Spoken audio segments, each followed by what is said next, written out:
This is Umar Ahmed for IFL TV, proudly sponsored by Everlast. We're at a media day here in London. The cat's out the bag. Ben Whittaker has joined Boxer and Sky Sports. A proud moment for Boxer? Yeah.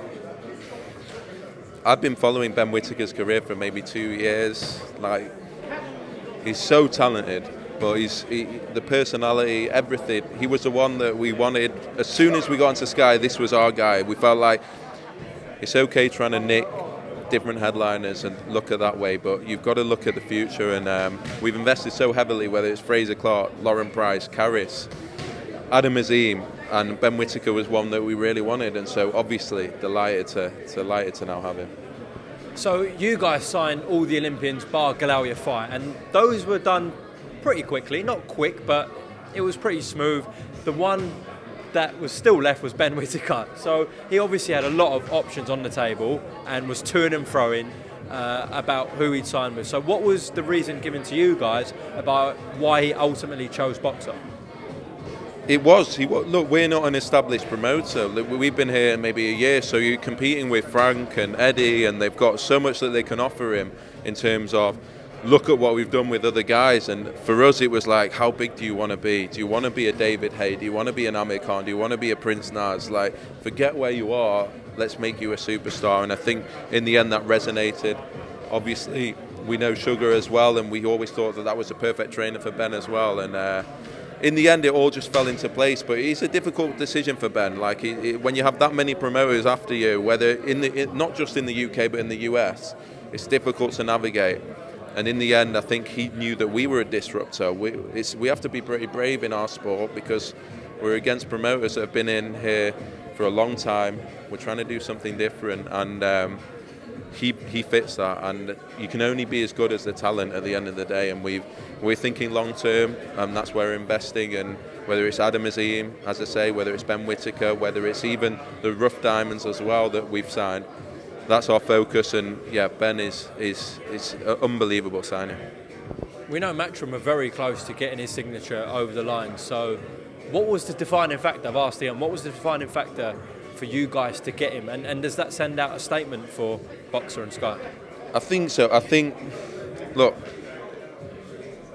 every fighter wants to be prioritised. Every fighter wants to be shown a vision. Every fighter wants to feel like they're important, and we had to prove very quickly that we could put box office shows on, that we could put big shows on Sky Sports, so we could put on regular schedules. These are all the question marks, and I think that's why Ben's a really smart guy. He wanted to take his time, he wanted to see what was going on, he wanted to look at the shows, and he's done that, and that's been able to make an informed decision. And yeah, in the end, I think he just fit what we did so much. He fits where we want to go so much. There's no other history with other promoters. For him, for us, he was perfect, and in the end, I think he saw that, and yeah, obviously extremely happy. When can we expect him out? Early July, he'll be on. We've got a few shows to announce, end of June, early July. It's going to be very sort of back-to-back, and he'll be on one of those. So we know you've got your boxer tournament in Manchester this Saturday, and you also announced Richard Riakpor's date. So those are the two kind of immediate cards we can look forward to on Sky Sports. Talk to me about those, Ben. Well, Richard Riakpor was the first fighter to come across, and again, wasn't one that was obvious for every promoter, but we promised him we'd prioritise him. We promised him he'd get his that world title shot. He's come through. We know he's got that explosive power. He's shown that time and time again.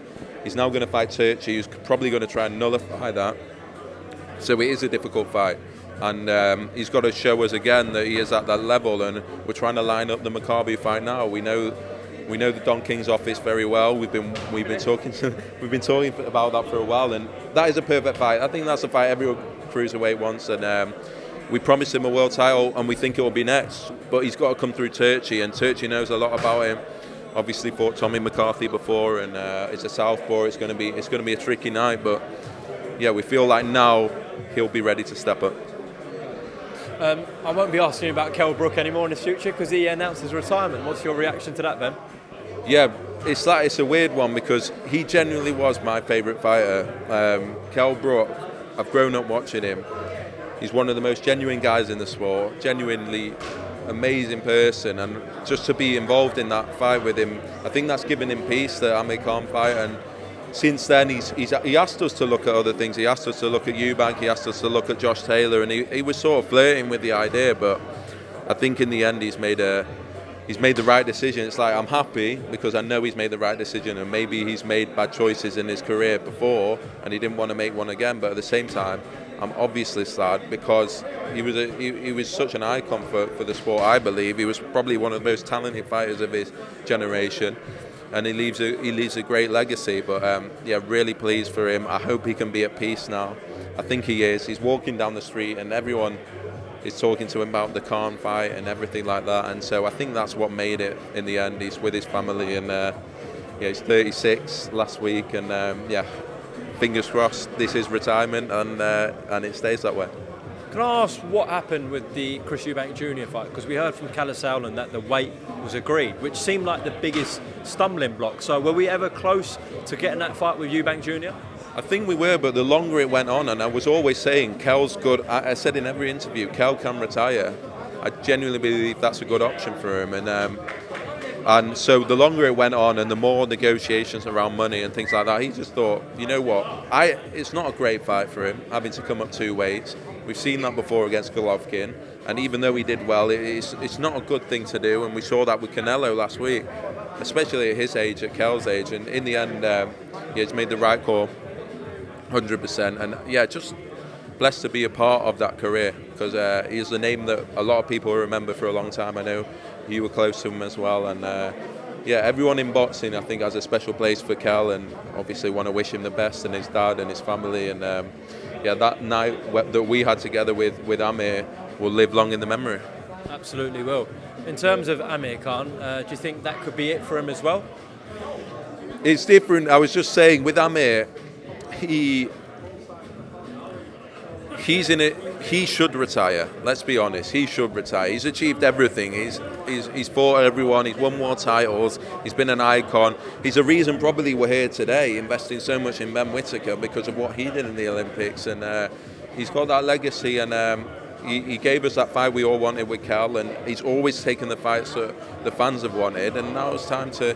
I would say it probably makes sense now. But the difference between him and Kell is Kell's just won his last fight in his big grudge match, and he feels at peace. Maybe Amir, he's a winner, isn't he?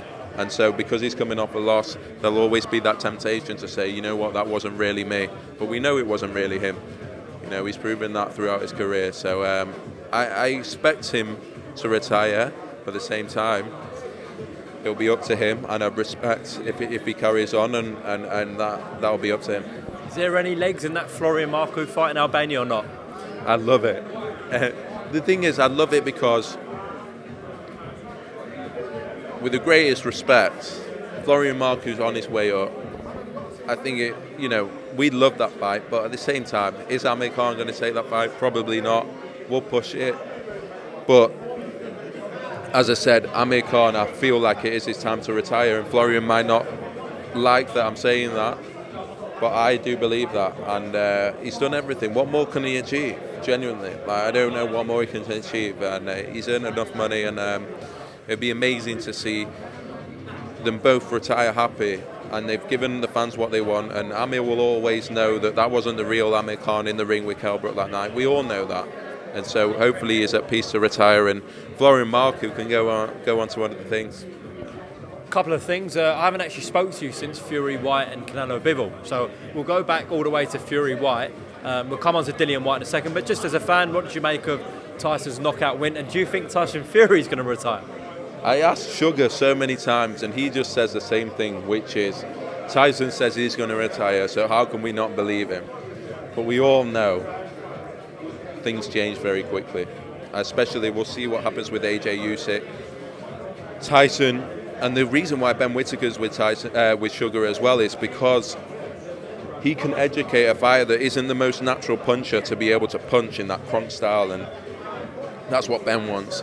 We know he's extremely talented. We know he's technically gifted in a similar way to Tyson. Tyson is the most technically gifted heavyweight out there, and now he's got the power, and that's down to Sugar, in my opinion, just tweaking a few things. And whether Tyson retires. Look, I think we all think that he won't. If he does, fair play to him. But there's going to be massive opportunities for him to unify, and those temptations might be difficult. But I'm hearing maybe Ngannou might be next, and yeah, he can do what he wants now, Tyson. He's a heavyweight champion of the world. He's just boxed in front of 94,000 people. He's made Dillian Whyte look average, even though he isn't average, and that's a sign of a great fighter. In terms of Dillian Whyte, what did you make of his performance? And also, would you be looking to put an offer into him? We know he's a free agent, and work with Dillian on Sky? I don't think Dillian was himself that night. I think at the end of the day, Fury at 6'9" just presented a lot of problems. But yeah, look, we'll look at it. As I say, we're focused on the future. We are focused on where we're investing our money is in the stars of the future. Whether, as I say, the Adam Azeems, the Ben Whittakers, the Fraser Clarks, the Lauren Prices. That's our focus. If Dillian Whyte wants to fight again, we do have a good relationship, and I'm sure he will fight again, and I'm sure we'll be in the conversation. And I don't think those conversations have just started just yet. But yeah, 100%. Dillian Whyte has been on Sky for a long time.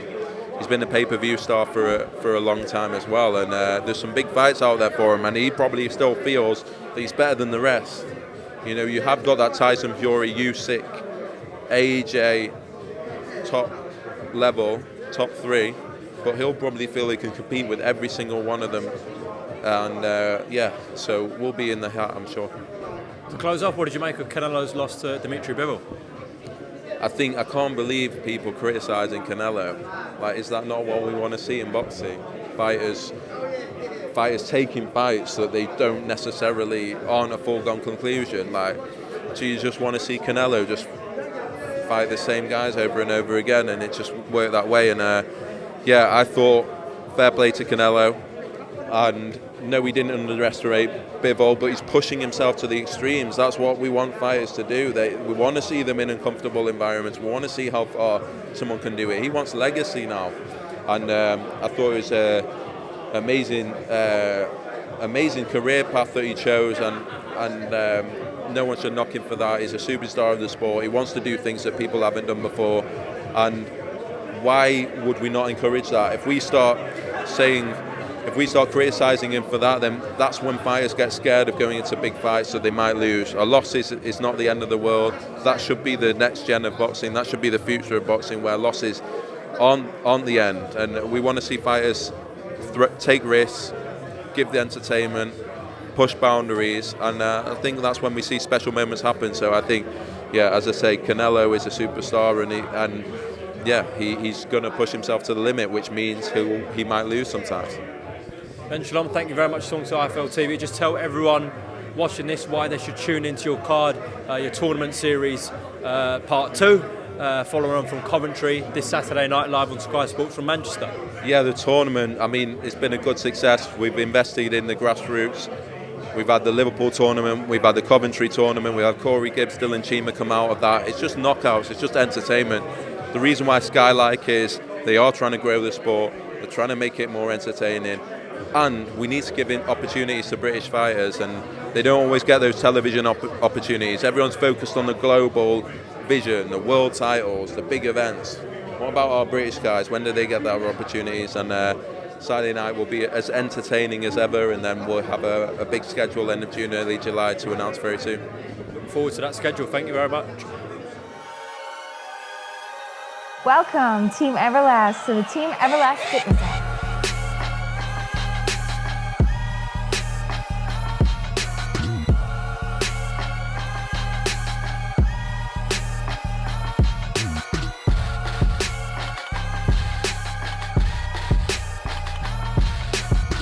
Download the Everlast Fitness app and find your greatness within.